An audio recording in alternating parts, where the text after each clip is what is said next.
Assalamualaikum warahmatullahi wabarakatuh.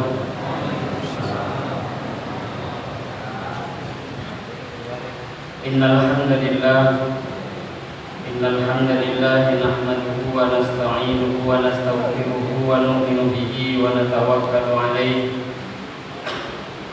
wa na'udzu billahi min shururi anfusina wa min sayyiati a'malina. Man yahdihillahu fala mudilla lahu wa man yudlil fala hadiya lahu. Asyhadu an la ilaha illallah wahdahu la syarika lah wa asyhadu anna Muhammadan 'abduhu wa rasuluh. Allahumma shalli wa sallim wa barik alaihi wa ala alihi wa ashabihi wattabi'ina lahum bi ihsanin ila yaumiddin. Amma ba'du. Qala Allah ta'ala fi kitabihil karim ba'da a'udzu billahi minasy syaithanir rajim. Inna anzalnahu fi lailatul qadr wa ma adraka ma lailatul qadr. Lailatul qadri khairum min alfi syahr. Tanazzalul malaikatu war-ruhu fiha bi'izni rabbihim min kulli amr. Salamun hiya hatta matla'il fajr. Wa qala an-nabiy sallallahu alaihi wasallam, thalathatun la turaddu da'watuhum as-sha'imu hatta yuftir wal imamul 'adil wa da'watul madlum yarfa'uhu Allah ta'ala fawqal ghamam wa tuftahu laha abwabus sama wa yaqulu rabbu wa 'izzati wa jalali la ansurannaka walau ba'da hin. Alhamdulillah, hadirin bapak-bapak, ibu-ibu jemaah salat tarawih yang dimuliakan Allah Subhanahu wa taala. Pertama-tama kita bersyukur kepada Allah Subhanahu wa taala. Allah Subhanahu wa taala dengan limpahan rahmat dan karunia-Nya masih memberikan taufik pada kita, pertolongan kepada kita. Allah memberikan anugerah kepada kita untuk bisa datang ke tempat yang mulia ini, ke masjidnya Allah Subhanahu wa taala, guna melaksanakan perintah yang sangat besar daripada Allah, melaksanakan sholat isya dengan cara berjamaah, melaksanakan sholat isya dengan cara yang dicontohkan oleh yang mulia baginda Muhammad sallallahu alaihi wasallam. Salawat beserta salam kita kirimkan kehadiran yang mulia baginda Muhammad sallallahu alaihi wasallam dengan ucapan Allahumma sholli ala sayyidina Muhammad wa ala ali sayyidina Muhammad. Hadirin bapak-bapak, ibu-ibu jemaah salat tarawih yang mulia, tanpa terasa pada malam hari ini kita sudah masuk ke dalam malam yang ke-21. Ini sudah masuk ke dalam sepertiga daripada malam terakhir daripada bulan Ramadan. Hadirin yang mulia, tanpa terasa 20 hari sudah berlalu. Apakah itu kita buat amal yang banyak ataukah kita tidak buat amal sama sekali, maka 20 hari sudah berlalu telah kita lewatkan. Maka sekarang di hadapan kita, yang mana insya Allah kalau tidak 10 hari, paling tidak ada lagi 9 hari nanti bulan Ramadan ini yang tersisa. Kemungkinan bisa jadi 29 hari Ramadan atau 30 hari. Hadirin yang mulia, maka ini kesempatan bagi kita untuk sungguh-sungguh lagi, sebagaimana yang dibuat oleh yang mulia baginda Muhammad sallallahu alaihi wasallam. Nabi sallallahu alaihi wasallam beliau bangun malam semenjak mulai awal Ramadan. Tapi kalau sudah masuk 10 hari terakhir, saddal mi'zar, Nabi akan mengencangkan ikat pinggangnya, akan mengencangkan ikat sarungnya. Maknanya apa? Akan meninggalkan istirahat di rumah bersama istrinya. Beliau akan habis-habisan 10 hari daripada bulan Ramadan ini guna mencari malam Lailatul Qadar. Hadirin yang dimuliakan Allah Subhanahu wa taala, anugerah yang besar daripada Allah Subhanahu wa taala kita sholat berjamaah. Sekarang mungkin ada orang dia punya pemikiran sholat isya kan bisa saja saya buat sendiri, bisa saja saya sholat isya sendiri, tarawih juga bisa sendiri. Hadirin yang mulia, kalau sholat isya sendiri menggugurkan kewajiban maka tentu sudah. Begitu juga tarawih, itu sholat yang hukumnya sunnah. Apabila dia buat sendiri maka tentu juga pahala sunnah akan dia dapatkan. Tetapi hadirin bapak-bapak, ibu-ibu jemaah yang dimuliakan Allah, kalau untuk urusan pahala dapat, tetapi anugerah-anugerah yang besar yang disimpan, yang disembunyikan oleh Allah Subhanahu wa taala di dalam fadilahnya berjamaah, tentu tidak akan bisa didapatkan oleh orang yang mengerjakan sholat dengan cara sendiri.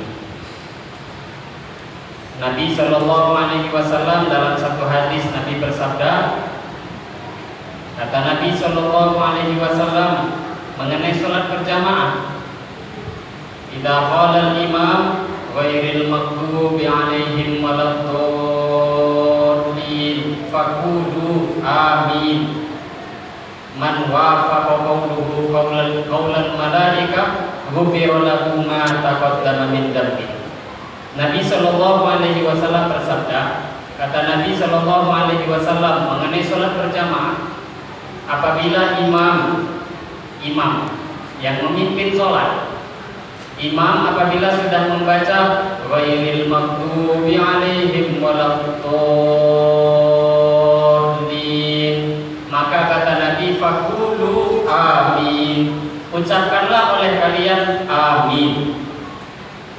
Mengucapkan amin, kata Nabi Shallallahu Alaihi Wasallam, barang siapa man wafaqa qawluhu ta'minuhu ta'minal malaika, man wafaqa qawluhu qawlan malaika, barang siapa yang bacaan amin dia berbarengan dengan bacaan aminnya para malaikat, ghufira lahu ma taqaddama min dhanbi, maka kata Nabi, dosa-dosa dia yang telah lalu semuanya akan diampuni oleh Allah Subhanahu wa taala. Hadirin yang mulia, apakah mungkin fadilah yang seperti ini bisa didapatkan oleh orang yang sholat sendiri? Tidak akan. Kalau kewajiban gugur, sholat sendiri kewajiban gugur. Tapi fadilah yang besar, fadilah berjamaah yang diberikan oleh Allah Subhanahu wa taala tidak akan bisa dia dapatkan. Aminnya malaikat sama dengan aminnya imam. Layak gawatnya kalau imamnya gak baca amin. Maka bagaimana? Dikarenakan itulah kata para ulama, setiap orang harusnya bagaimana dia harus sedekat mungkin meniru cara sholatnya Rasulullah Sallallahu Alaihi Wasallam. Bukan berarti sholat hanya mengamalkan amalan-amalan yang wajib saja. Yang penting ini fardu sholat, yang sunnah sholat saya tinggalkan, tidak. Amin termasuk sunnahnya sholat. Tetapi terkadang sunnah sholat kita tinggalkan. Keberuntungan, anugerah-anugerah yang besar malah bisa hilang daripada diri kita. Maka seorang imam harusnya amin dia panjangkan, amin dia jelaskan, amin dia keraskan, sehingga makmum pun bisa bersama-sama secara serentak membaca amin bersama imam dengan harapan man wafaqa qawluhu qawlan malaika ghufira lahu ma taqaddama min dhanbi, barang siapa yang amin dia berbarengan dengan aminnya para malaikat, maka dosa-dosa dia akan diampuni oleh Allah Subhanahu wa taala.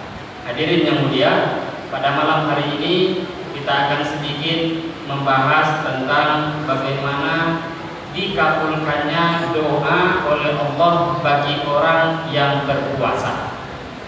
Hadirin bapak-bapak, ibu-ibu jemaah sholat tarawih yang dimuliakan Allah, dalam mukadimah tadi telah kita bacakan bahwa Nabi Shallallahu Alaihi Wasallam bersabda, kata Nabi, ada 3 orang, salah satu 3 orang yang mana doa mereka tidak akan ditolak, pasti dikabulkan oleh Allah, pasti. Tidak mungkin tidak, itu pasti. Yang mana pasti doa mereka akan diterima, diijabahi oleh Allah Subhanahu wa taala. Yang pertama adalah as-shaim hatta yuftir. Yang pertama doa yang makbul, yang pasti diijabahi, pasti diterima oleh Allah adalah doanya orang yang berpuasa hatta yuftir, sampai dia berbuka puasa. Hadirin bapak-bapak, ibu-ibu jemaah yang dimuliakan Allah, kalau melihat daripada riwayat hadis redaksi yang kita baca, hatta yuftir, dikabulkannya doa orang yang berpuasa sehingga sampai dia berbuka, berarti sepanjang hari dari awal mula dia imsak, dari waktu subuh sampai dengan waktu maghrib, karena tulisannya hatta, sampai, sehingga seorang yang berpuasa sehingga berbuka, maka berarti sehari penuh di siang daripada bulan Ramadan. Selagi seseorang dia berpuasa, maka dalam keadaan sehari penuh, mulai waktu subuh sampai daripada maghrib, dia berada di dalam waktu-waktu ijabah, waktu-waktu yang mana doa dia pasti dikabulkan oleh Allah Subhanahu wa Ta'ala. Dalam riwayat lainnya memang ditekankan as-shaim hina yuftir. Ada riwayat lain yang mengatakan yang makbul itu adalah doanya orang yang berpuasa ketika dia berbuka. Jadi ketika berbuka itu makbul. Ini riwayat yang lebih khusus lagi. Tapi riwayat yang kita baca, yang kita dengarkan tadi lebih umum. Berarti apabila mengikuti kaidah riwayat yang umum, satu hari penuh setiap orang yang berpuasa doa dia berada di dalam waktu ijabah. Terutama yang lebih khusus lagi tentu ketika dia pada waktu berbuka puasa. Hadirin yang dimuliakan Allah Subhanahu wa Ta'ala, maka di sini para ulama selalu terus mengingatkan, ini waktu yang makbul, terutama ketika menjelang buka puasa. Tetapi ketika menjelang buka puasa, malah di waktu itulah hampir setiap orang yang berpuasa lupa berdoa kepada Allah Subhanahu wa Ta'ala. Ibu-ibunya sibuk dengan menyiapkan makanan untuk berbuka, di rumah sibuk masak, sibuk menyiapkan makanan. Bapaknya sibuk pergi ke pasar, anaknya sibuk mencari buka puasa. Akhirnya waktu-waktu yang makbul tadi yang disiapkan oleh Allah, yang dianugerahkan oleh Allah kepada kita berlalu dengan sia-sia. Hadirin bapak-bapak, ibu-ibu jemaah yang dimuliakan Allah, padahal seumpama waktu-waktu makbul kita manfaatkan sebaik mungkin, maka betapa banyak hajat-hajat kita yang bisa kita minta kepada Allah. Maka minta hajat dunia, keperluan dunia dicukupi, keperluan akhirat dicukupi. Akhirnya dengan doa kita saja bisa-bisa seluruh masalah kita diselesaikan oleh Allah Subhanahu wa Ta'ala. Maka hadirin yang mulia, Nabi selalu mengingatkan waktu yang istijabah, waktu yang mustajab, waktu yang makbul.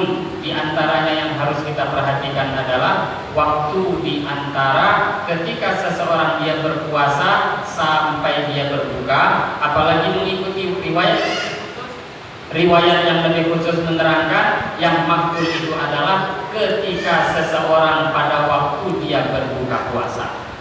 Yang kedua, kata Nabi Shallallahu Alaihi Wasallam, di antara doa yang makbul adalah al-imamul adil, seorang pimpinan yang adil.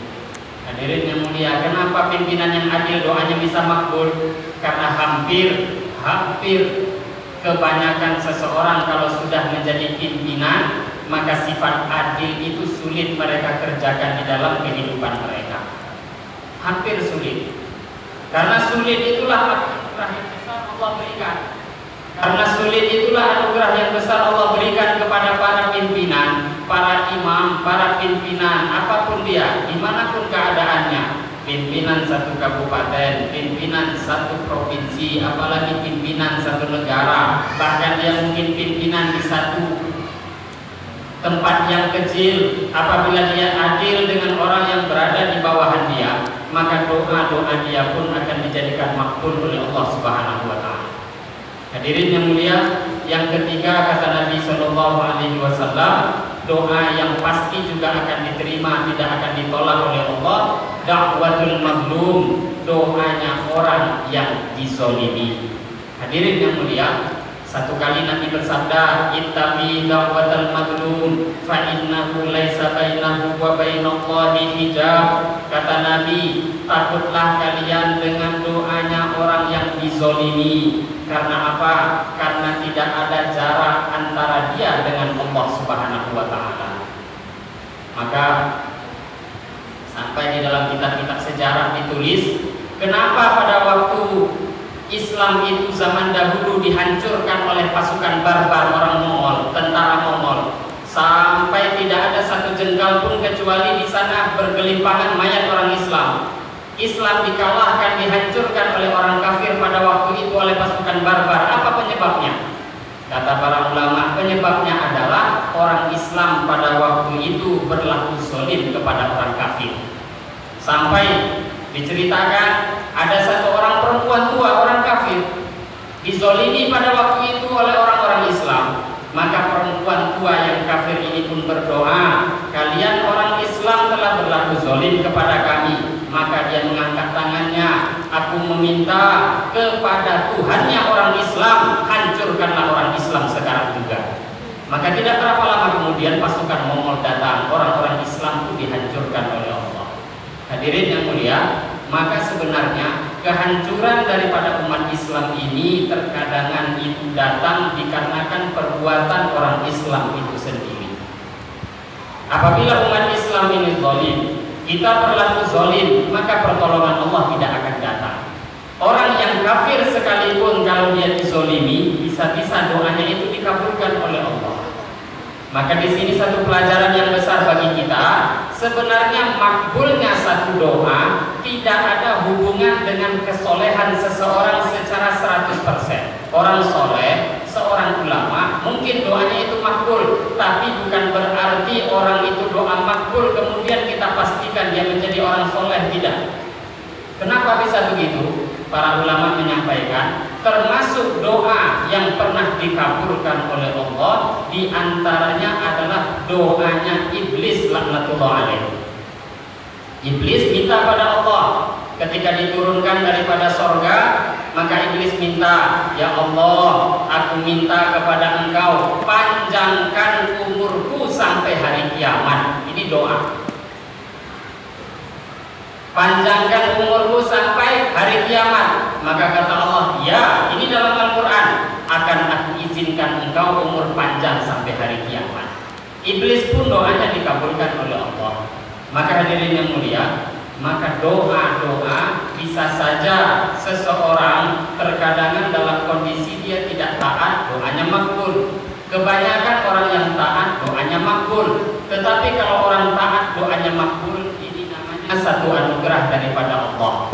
Tetapi apabila seseorang dia ini dalam kondisi tidak taat, dia tidak mau sholat, dia tidak puasa, dia tidak zakat, dia tidak taat mengamalkan perintah Allah, kalau dia doanya makbul, ini namanya imhal, perangkap.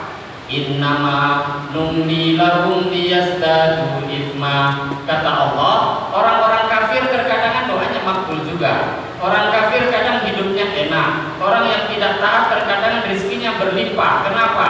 Innama numli lahum liyazdadu ithma. Aku biarkan orang-orang kafir dengan seenak hidup mereka. Tujuannya apa? Biarlah bertambah dosa mereka, bertambah banyak dosa mereka, sehingga nanti di akhirat azab pun juga akan sempurna kepada mereka. Hadirin yang mulia, maka doa-doa makbul ini terkadang bermanfaat, tapi bermanfaatnya hanya bagi orang yang ada agamanya. Maka di antara orang yang ada agama adalah orang yang taat pada Allah, yang melaksanakan puasa. Apabila seseorang melaksanakan puasa, maka doanya dikabulkan oleh Allah.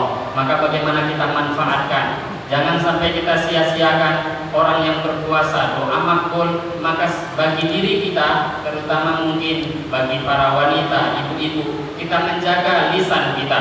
Terkadang kita lupa, anak sedikit nakal, kita asal berbicara. Kita bukan niat doa, "Kamu nih anak kurang ajar."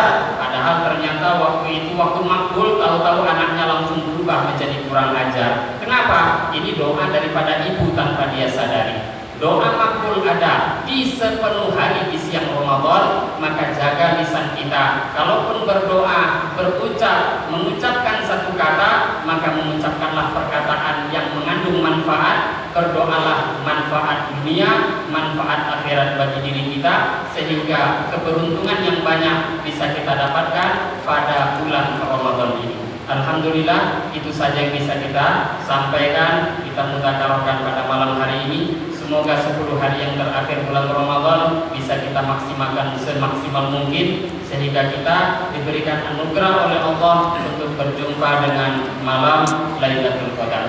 Wabillahi taufiq wal hidayah. Wassalamualaikum warahmatullahi wabarakatuh.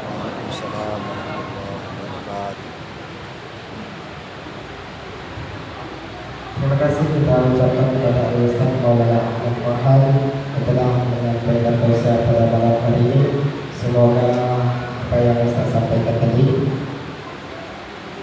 bisa menambah wawasan kita semua, amin ya rabbal alamin. Kemudian untuk aksi jumlah pada malam ke-20 Palestin kasus Rp1.419.000. Total jumlah pasti kita sampai pada malam hari ini yaitu Rp9.12.000. Sedangkan untuk anak ipar anak yatim masuk pada malam ke-20 Rp265.000. Total ipar anak yatim kita pada malam hari ini Rp7.696.000. Adapun untuk petugas sholat tarawih beserta witir selaku imam Bapak Isa Idris, sedangkan beliau saudara Kamera Amerika. Adapun yang akan menyampaikan untuk pada subuh hari besok yaitu Ustaz Ahmad Farhan. Kami beritahukan juga kepada seluruh jemaah bahwasanya Masjid Nusairi telah membuka panitia zakat. Jadi mari kita yang belum membayarkan zakat, mari kita bayarkan zakat. Demikian dari kami, lebih dan kurang mohon maaf. Wabillahi taufiq wal hidayah. Wassalamualaikum warahmatullahi wabarakatuh.